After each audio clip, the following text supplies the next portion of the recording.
Hi everybody, I'm Greg Fishel. Welcome to bonus weather video number 1 for this week, and I am recording this at about 10:06, 10:07. I mean, the Canes game ended a few minutes ago.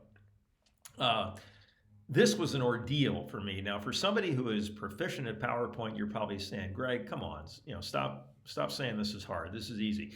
But for me, who is still very much in the learning mode of how to do things, this was torture, and I about tore my hair out just trying to get 4 arrows to go around in the shape of a rectangle. I mean, it was, it was like I was almost at the point where the hair was gone, and I'm sure that will happen eventually, anyways, over the coming years. But be that as it may, so let's talk about sea breezes, and I think it is fair to say that they are actually very cool. All right, so some things to consider. Water has a higher heat capacity than the land. Okay, now what does that mean? It means that for the same amount of incoming solar energy, water warms at a much slower rate than the land does. Okay, so during the summer and during the morning, the ocean water temperature barely changes while the land temperatures are warming significantly. So a zone of temperature contrast is setting up because the cooler ocean water is cooling the air just above it.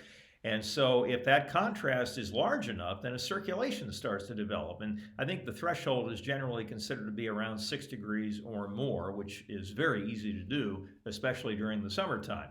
And then the air rises over the warmer land and the sea breeze develops to replace that air that is rising. So here is the way it looks graphically. And I was actually somewhat proud of myself for being able to make the ocean with waves here. And then here's the land. All right. I mean, I'm easily impressed. All right, so let's say it's 7 o'clock in the morning. The water temperature is 72 and the land temperature is 72, so no contrast at all. Let's consider that we have two surfaces of constant pressure. And we've talked about this concept of thickness before, where the distance between two surfaces of constant pressure is proportional to the temperature of the layer between them, okay? So let's now move on and head to about noon. Now the land temperature inland is about 90 and the water temperature is still 72. So that means the thickness between those two surfaces of constant pressure has to increase. If this air is warmer than this air, these surfaces have to be closer together here than they are here, okay? Now, at the same elevation, we have got a higher pressure here than we do over here, right? Like this is 925 millibars here at the same elevation, 925's down here, so this pressure has to be lower than 925. So we have a relative area of high pressure here and low pressure here, okay? And that sets up a circulation aloft, maybe about a kilometer up, from the land to the sea. All right, now, because we are removing mass from this area up in here, the pressure starts to fall over the land, okay? So that means the 975 millibar surface has to tilt downward a little bit so that at the same elevation, you're going to have lower pressure here and higher pressure here.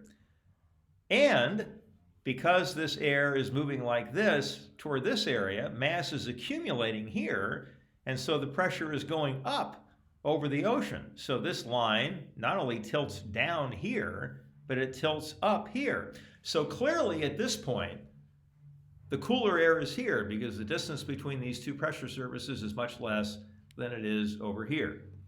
Now, at the same elevation, just like up here, the pressure is much lower at this elevation over land than it is over the ocean. And so the return flow, or what we call the sea breeze, then develops and air blows from the ocean toward the land. So the result of all of this is a circulation where the air rises over the land, it then returns aloft to the ocean, sinks over the ocean, and then the sea breeze is the flow in the low levels that goes from the ocean toward the land. And that's what makes it feel a little bit cooler right along the beaches and maybe even 5 or 10 miles inland than it is farther inland than that, okay?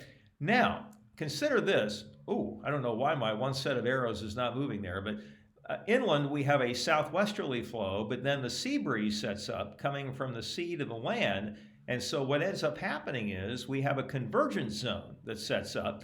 And at the very least, you will get the development of towering cumulus clouds, if not showers and thunderstorms. A lot of times you'll be able to sit on the beach and look inland. It's perfectly clear overhead because the air from the sea breeze makes it very stable and makes it tough for the clouds to form. But you look inland, you can see these bubbly cumulus clouds piling up, and in some cases, even showers and thunderstorms developing along that. So this can be, a very what we call a mesoscale weather occurrence, where you'll look at the overall pattern and you'll say, oh, there's a chance of afternoon and evening thunderstorms all over the place.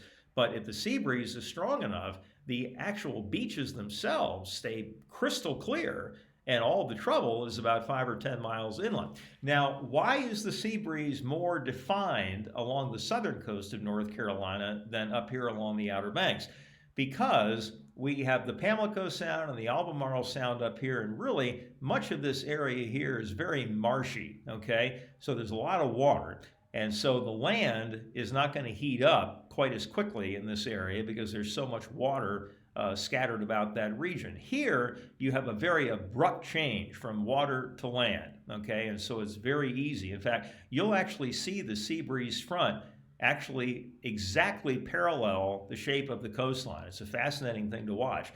But then up in here, you just don't have that abrupt change from water to land because of the sounds and the marshes and all that type of thing. And so it's not nearly as big of a deal up there as it is, I would say from about Cape Lookout on southward to about, actually all the way down to the South Carolina and Georgia coast. And even the Florida coast, they have sea breezes there as well. And a lot of times along in Florida, what will happen is you'll have a sea breeze coming in from the Gulf of Mexico and a sea breeze coming in from the Atlantic, and sometimes they will actually meet in the middle of Florida, and boy, they can get some huge, huge thunderstorms in the middle of Florida when that happens, okay? So that's a very interesting phenomenon, the fact that Florida is surrounded by water on 3 different sides, and so they get sea breezes coming at them from both directions. All right, I hope that made a little bit of sense. That is bonus weather video number 1 for this week. The next one will be coming up on Friday. Have not decided on the topic yet, but it will be coming from one of the suggestions that all of you have sent in to me. So stay tuned for that. Next daily weather update will be coming up, of course, tomorrow, late afternoon. So you have a wonderful, what little is left of your Tuesday evening, and we will talk to you again tomorrow afternoon, albeit late. All right, take care, everybody. See ya.